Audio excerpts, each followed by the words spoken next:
Assalamualaikum warahmatullahi wabarakatuh. Kami dari kelompok 7 ingin presentasikan tentang social exchange theory. Dari teori social exchange ini ada beberapa tokoh, yaitu ada John Tibaut dan Harold Kelly tahun 1995, sosiolog George Homans tahun 1961, Richard Emerson tahun 1962, dan Peter Blau tahun 1964. Adapun teori penjelasan dari social exchange ini, yaitu adalah sebuah teori yang mengemukakan bahwa kontribusi seseorang dalam suatu hubungan, di mana hubungan tersebut dapat mempengaruhi kontribusi orang lain. Tokoh dari teori ini adalah Tibault dan Kelly. Mereka mengemukakan bahwa orang yang mengevaluasi hubungannya dengan orang lain lalu mempertimbangkan konsekuensinya, khususnya terhadap ganjaran yang diperoleh dan upaya yang telah dilakukan. Orang akan memutuskan untuk tetap tinggal dalam suatu hubungan tersebut atau pergi meninggalkan hubungan tersebut. Di dalam teori ini terdapat istilah comparison levels, yaitu ukuran bagi keseimbangan pertukaran antara untung dan rugi dalam hubungan dengan orang lain. Teori ini juga sama halnya dengan transaksi dalam berdagang, di mana kita bisa menjual barang dan mendapatkan untung, atau bisa kita akan rugi dalam menjual barang tersebut. Nah, selanjutnya adalah asumsi dasar dari teori social exchange. Asumsi ini menyatakan bahwa setiap individu itu dapat memasuki dan juga tinggal di dalam suatu hubungan jika dikiranya dalam hubungan tersebut cukup memuaskan dan ditinjau dari segi ganjaran dan biaya.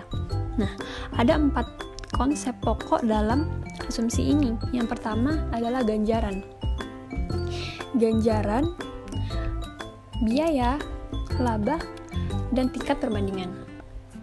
Oke, penjelasan dari ganjaran. Ganjaran itu adalah setiap akibat yang dinilai positif yang diperoleh seseorang dari suatu hubungan. Ganjaran ini bisa berupa uang, penerimaan sosial, atau dukungan terhadap nilai-nilai yang dipegangnya. Nilainya juga berbeda-beda antara seseorang dengan orang lain, dan juga berlainan antara waktu yang satu dengan yang lainnya. Nah, yang kedua adalah biaya. Jika ganjaran adalah nilai yang positif, lalu biaya adalah nilai yang negatif yang terjadi dalam suatu hubungan. Biaya ini tidak selalu uang, tapi dapat berupa waktu, usaha, konflik, kecemasan, dan keruntuhan harga diri, serta kondisi-kondisi lain yang dapat menghabiskan sumber kekayaan ataupun yang dapat menimbulkan efek yang tidak menyenangkan bagi seseorang.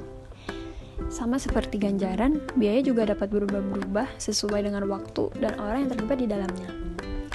Yang ketiga adalah hasil atau laba. Hasil atau laba itu adalah ganjaran yang dikurangi biaya.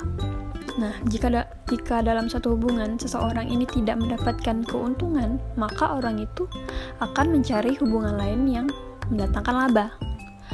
Yang keempat, yaitu tingkat perbandingan.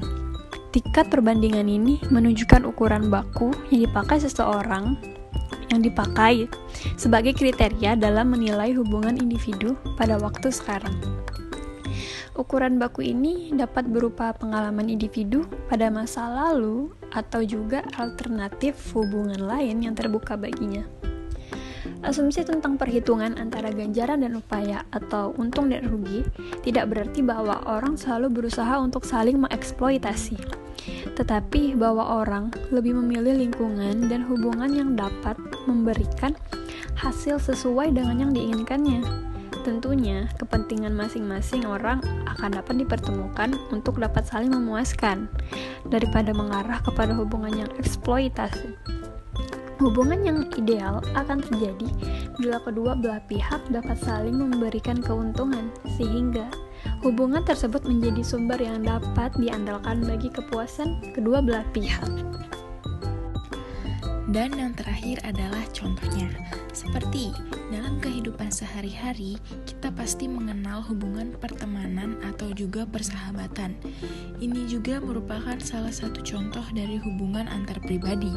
Apabila hubungan ini mengacu pada teori perspektif pertukaran atau social exchange, ada dua kemungkinan yang dapat diprediksi, yaitu melanjutkan hubungan tersebut atau memutuskan hubungan tersebut. Dikatakan, A dan B menjalin hubungan persahabatan. Jika A memberikan ganjaran yang positif, maka hubungan mereka akan berlanjut.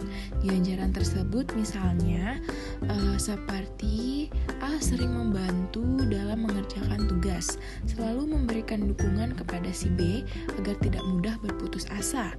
A memberikan solusi ketika si B sedang terkena masalah, ataupun ganjaran positif lainnya.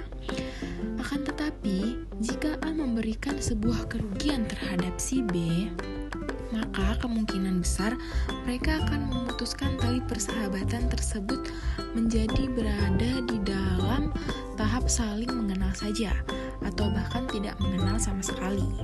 Kerugian tersebut misalnya si A ataupun si B seringkali saling menyalahkan apabila ada masalah yang menyangkut dengan keduanya.